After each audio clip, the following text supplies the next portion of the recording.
ខ្ញុំនៅតុលាការរាជធានីភ្នំពេញនៅជាមួយនឹងគ្រួសាររបស់លោកពូអុកពេជ្រសំណាងចាដោយសារព្រឹកមិញនេះមានបានទូរស័ព្ទឲ្យខ្ញុំថាគេនឹងយកពូពេជ្រសំណាងយកមកតុលាការខ្ញុំក៏ភ្ញាក់ផ្អើលខ្ញុំក៏ទូរស័ព្ទទៅឲ្យមេធាវីហើយមេធាវីជំងឺក៏អត់ដឹងដែរហើយខ្ញុំមកដល់ហើយមានអារម្មណ៍យ៉ាងម៉េចដែរមេព្រោះខ្ញុំមានអារម្មណ៍ពុកក្បួរដោយសារអត់ដឹងមានដឹងដំណឹងតែទាំងអស់បានគេអ្នកទេប្រាប់ថាឥឡូវប្តីខ្ញុំត្រូវគេហៅឡើងតុលាការអត់មានអ្នកណាដឹងអត់មានឲ្យដំណឹងឲ្យខ្ញុំខំមកអង្គុយចាំតាំងពីម៉ោង7ព្រឹករហូតដល់ម៉ោង8ជាងគេអត់មានយកចូលផ្លូវមុខឯណាគេយកចូលផ្លូវក្រោយដើម្បីគេបំបត្តិគេប្រុងបំបត្តិមកឲ្យយើងគ្រួសារដឹងឬមួយមិនឲ្យមេធាវីដឹងរឿងហ្នឹងខ្ញុំអង្គុយចាំពីអ្នក3អ្នកទាំងកូនទាំងចៅហ្នឹងអត់ឃើញរហូតដល់ខ្ញុំមកសួរអ្នកយាមនៅមុខនេះថាអ្នកព្រីសគេដឹកចូលតាមផ្លូវក្រោយបានពួកខ្ញុំនឹងដឹងតំណឹងហើយបានខ្ញុំមកប្រាប់បងប្អូនថាឥឡូវនឹង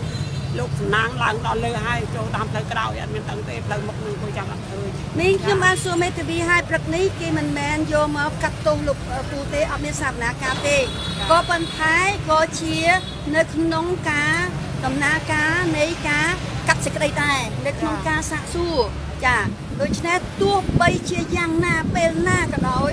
គឺនៅមុខចៅក្រមមើលមុខព្រះរាជអាជ្ញាទាំងប្រមាណគឺត្រូវតែលោកពូត្រូវតែមាន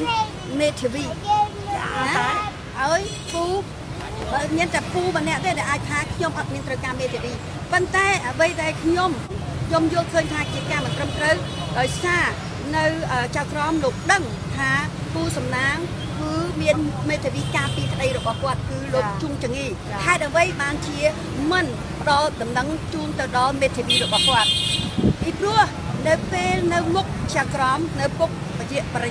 តិអាជ្ញាទោះបីពេលណាក៏ដោយពេលដែលយើងជាអ្នកគេចោទយើងហើយយើងឆ្លើយមួយម៉ាត់ណាក៏គេអាចយកទៅទុកថាជាខុសតាងសម្រាប់ការកាត់សម្ដីដែរបើសិនជាអ្នកដែលត្រូវគេចោទហើយអត់យល់អត់មានដឹងសិទ្ធិរបស់ខ្លួនឆ្លើយដល់អត់មានមេធាវីជាអ្នកបណ្ដោះការការពារសិទ្ធិរបស់ខ្លួនទេវាអាចប៉ះពាល់ទៅដល់សេចក្តីចុងក្រោយគឺការកាត់ទោសណាដូច្នេះក្នុងនាមខ្ញុំជាអ្នកតំណាងរាស្ត្រខ្ញុំឃើញរបៀបនេះខ្ញុំឃើញនៅការខុសនៅនីតិវិធីខ្ញុំនឹងសរសេរលិខិតទៅ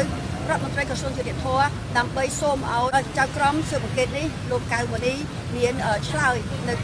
សំណួររបស់ខ្ញុំចា៎